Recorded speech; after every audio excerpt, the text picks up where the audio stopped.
The Earth was completely destroyed due to the war on the Earth. That's why some people were sent to the moon so that they could go there and make colonies for the rest of the humans. And when all this work was done, after which humans left the Earth and started living on the moon. But it was not so easy to live on the moon because there used to be a meteor storm there, so that's why they had to change all these decisions. After which, humans started mining on the moon so that they could find an easy way to live on the moon. So many people were kept for mining, who were called miners. And this rule was also made that these miners will live with their family on the moon. Now we are shown the children of the miners who were born in this place, i.e., on the moon. All of them were trying to steal the space rover, i.e., the car that could run on the moon. Then someone comes there, out of which everyone was scared and hid. One of them, whose name is Caleb, had a capsule in his hand. His father was also a miner who was killed while working. Caleb is sent to Omega after 3 days, where he will be adopted by another family, where life is happy in every way. People live a very pleasant life. Here we are told that it takes about 75 years to go from the moon to Omega, during which the traveler, cryo-sleep, lives in a chamber which does not increase the age of the person when he reaches Omega from the moon. Caleb knew that it would take him 75 years to reach Omega, but Caleb did not want to go from here. He knew that he would never be able to meet his friends again. A lady tells him that the next day a meteor storm is going to start, after which you will have to leave for Omega. Caleb was missing his dad a lot. He remembers how he used to go to the top and sit with his dad at the base here. He remembers that his dad had told him that something dangerous came across the moon and there was a crater there. You must go to that place once. But no human was allowed to go beyond the moon. And the capsule we saw in Caleb's hand was given to him by a guard who found it from his dad's ashes. When Caleb was sitting and thinking all this, 3 of his friends came to him, who were very sad because of his departure.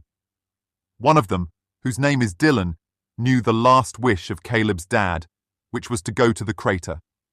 Dylan says, "Why don't we see that crater before you go? This way your dad's last wish will be fulfilled."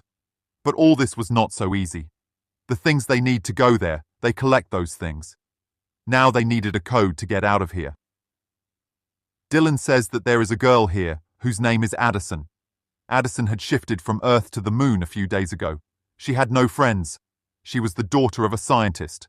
So Dylan says, maybe she knows about the code. When he goes to talk to Addison, she does not say anything to him and goes away from there. Seeing this, Dylan follows him and tells him everything. He says, "I wanted to be friends with you from the beginning, even if everyone thinks you are strange." Addison listens to everything and says, "Okay, I am ready to help you people, but I will also go with you in your mission." Dylan listens to him and gets ready to take him with him. All the kids have reached the rover space. They were all stealing it. Caleb pulls the wire of his alarm first so that his alarm does not go off. Then he puts the code given by Addison, which opened the door. They were all ready to go now. Dylan was responsible for driving the rover because he knew driving from all of them. They all leave from there. They saw the moon for the first time. Everyone was very happy. But these people had to come back before the meteor storm came, because when the meteor rains, the base is locked down. During the journey, everyone starts telling about themselves. Caleb says that my dad told me how people were sent to the moon and then they were mined. But no human being can do the job of staying on the moon and mining continuously. Like if that person dies during work, then his son or any member of his family will have to complete that work. But the condition for this is that that person's son should be 18 years old. If he is younger than that, then he will be adopted by another family who live on the Omega planet. Those who were sent to the moon started living happily on Omega. Addison says, "So what? A job of mining was given, which has to be done for only 20 years. Addison was the daughter of a scientist, so she didn't know about the real thing. Here, Dylan explains everything to her that if a person who does mining dies, then his son has to complete the rest of the years. Addison was a little surprised to hear this. Now they had to walk the rest of the way. Everyone wears their spacesuits. Addison's suit was a little different and good in all this. Anyway, they come out, where due to the lack of gravitational force, everyone was jumping very high. Everyone starts playing here. When Addison sees the Earth on the planet, she gets a little sad and starts remembering her past moments on Earth. When Addison comes back, she sees that Caleb, Dylan, everyone was going up in space with the help of an oxygen gas container. They tied themselves with a rope with a rover so that they could not go far in space. Addison sees this and says, "This can be dangerous. Don't do this." But no one listens to her. When a little friend of Caleb starts doing all this, his rope broke due to the shock, because of which he went far into space. Seeing all this, Caleb and his other friends try to save him with an oxygen cylinder. Everyone managed to save their friend. But in all this, a lot of their oxygen ran out. They didn't have enough oxygen to reach the crater. Everyone was badly stuck.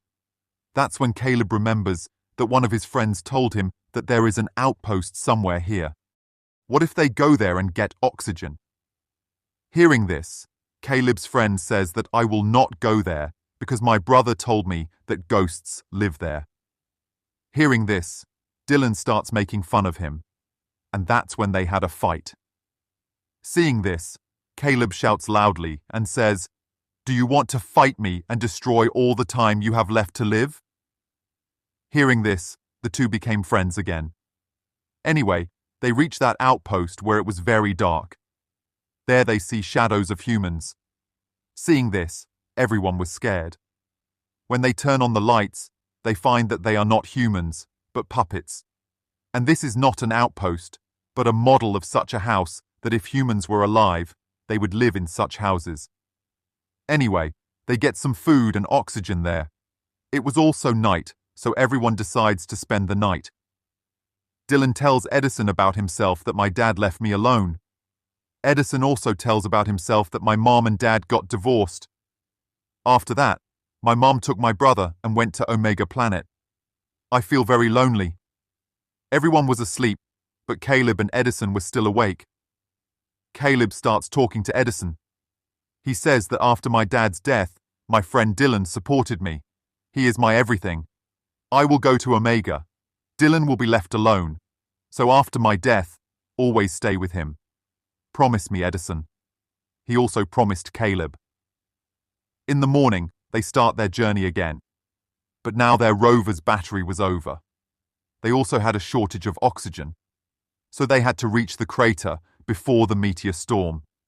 They all get worried. That's why Edison had set the security alarm so that the guards come and save them. They all reach the crater, which was very big. These stairs came down to a strange place where Edison sees a button on the wall. As soon as he presses it, all the places there changed, as if people were on the ground. All this was not real. But still, they like everything.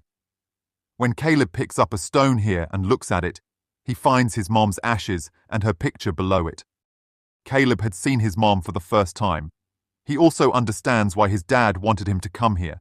He was very sad. Dylan tells him why he is losing this beautiful chance of his life. Here, everyone wants that. After completing 20 years of mining, he will go to Omega. And there are very few people.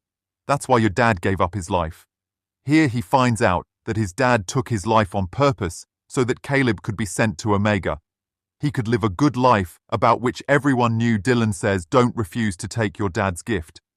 He has given you this gift by giving his life." Then a friend gets sick while talking to him. They all try to get him to their rover quickly. But then the meteor storm began. Everyone was trying to save themselves. Edison also saves himself and gets separated from him. When no one sees him, Caleb and Dylan want to save him. There was a crack in Edison's helmet. That's why he faints. Caleb and Dylan save Edison and bring him back. But in the meantime, Dylan also falls. But Caleb saved him. Everyone comes inside the rover, whose windows were also broken by the meteor storm. They also had low oxygen.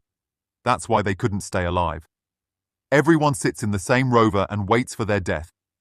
Everyone understood that they would not be able to survive, but they were happy that everyone would die together, after which everyone became unconscious. After this incident, the story is shown to us a little later. We are shown Caleb, who has reached Omega. That means it had been 75 years since that incident. Caleb was in cryosleep, but now he wakes up from the moon. It takes about 75 years to reach Omega, during which the traveler lives in a cryosleep chamber, which does not increase his lifespan. When he reaches Omega from the moon, he is only that much old. He wanted to know about his friends. Then a nurse comes and gives him an audio device in which his friends' messages were recorded. He finds out that all of them were saved that day. His friends have lived more than half their lives. Like a friend started his baseball team and the other friend became an administrator. As promised, Edison married Dylan. Knowing about his friends' lives, Caleb is very happy to hear the voice of his growing age. But still, he was sad that he could not spend his life with his friends. A family had adopted Caleb on the Omega planet. He gets lost in this environment. He also finds Edison's brother here, about whom Edison had told that he lives with his mom on Omega. Caleb tells Edison's brother about his sister's good deeds, who worked against the rules like mining on the moon and got them destroyed. And with this, the story of this film ends here.